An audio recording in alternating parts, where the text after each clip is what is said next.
This is my 2022 Mercedes-Benz Sprinter 3500 XD. I bought it about a year ago, and for those that have been subscribed for a while, you'll remember that I did a video on the top 5 things that I hate on this van. And because it's been about a year, a lot of stuff has transpired. I figured it was time to do an update and see what still sucks and what might have gotten better over the last year. Let's get to it.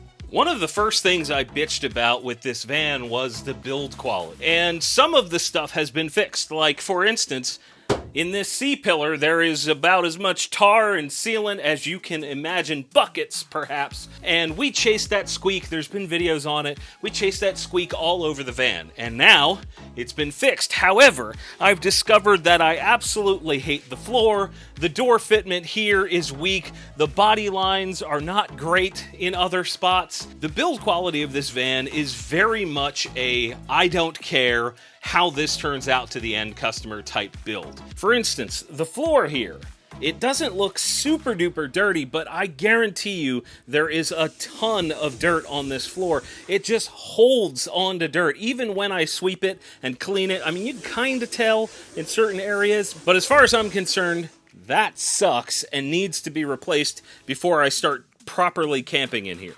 But in terms of the general overall quality of the van, it hasn't necessarily gotten worse. It certainly has not gotten better, but it has not gotten worse over time. The second thing I complained about in that video was these containers up here on the dash. I barely use the left and far right side, but the center is the only spot in the van where you can plug in and get CarPlay up here. And that is still terrible. I haven't figured out a way to put a notch in there without making it look gross. So pinching the cable like that is how I handle it. Not great, just not well thought out. And yes, this still gets very hot despite the film on the front windshield. The next thing I complained about was this.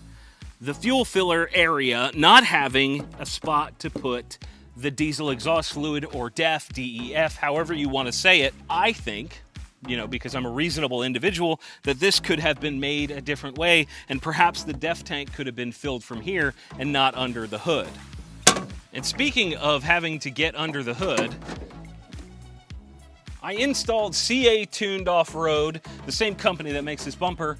They make hood struts, and now I can get under here and not worry about doing anything. I can fill the DEF a lot more easily. I don't have to worry about that atrocious hood prop that was over here holding up this like 200-pound hood. These were a good investment and really made it a little bit easier to go ahead and fill this up. I still think this location sucks because you have to open the hood instead of where you're already open on the side, but hey, here we go. I made it a little bit easier.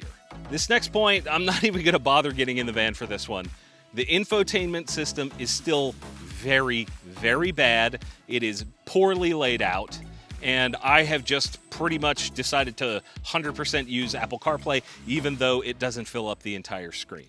I guess the next question, is this thing worth the $80-some thousand that I paid for it? And the answer to that is no. Absolutely not. This is 110% not worth the asking price from Mercedes. I have no idea where they get off charging $80-some thousand for an empty van, but maybe I'm the weird one in this equation. People pay it, I paid it. I don't get it per se, but it is not. Absolutely not. $50,000, $60,000? Sure, but 80, 85? Absolutely effing not worth that money. And in terms of new complaints and things I hate about the van, I can't really add anything new to the list. Really, the only things I have are very nitpicky, like I don't like the fact that I have to turn off the lane keeping assist, which is very intrusive, every time I start the van. I don't like the fact that I don't have a manual option to do a regeneration cycle on the DEF filter, the particulate filter. I don't like that I don't have any control in that. And I also don't like the fact that this thing doesn't have a shitload of power. I really do think this van would benefit from 300 to 400 horsepower and 500 to 600 foot-pounds of torque. as opposed to the current stats. But I bought it knowing what the power figures were, so is that really a huge valid complaint? No, it just could use a lot more power. Maybe once the warranty's up, I'll deal with that. In terms of upgrades and mods, I'll bring you up to speed as quickly as I can. That is a White Top Adventures shelf with the curtain bar, and as you can see, there's the curtains. I'll show you it closed.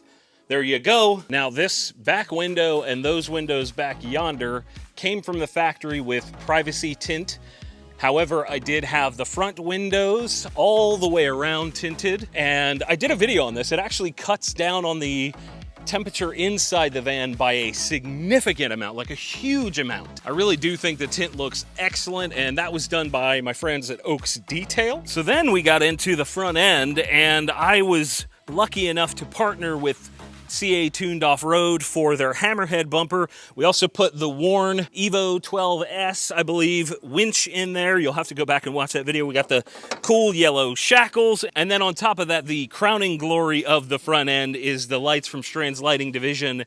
We're working on getting them into the US in a bigger form. I've got 3 9-inchers up front with the 20-inch light bar, and then of course the Red Fox side shooter ditch lights, and there is the S-Pod to control it all. There's videos on all of this stuff. I've got more going up on the top. There's a ton more coming, and that pretty much sums it up with the modifications.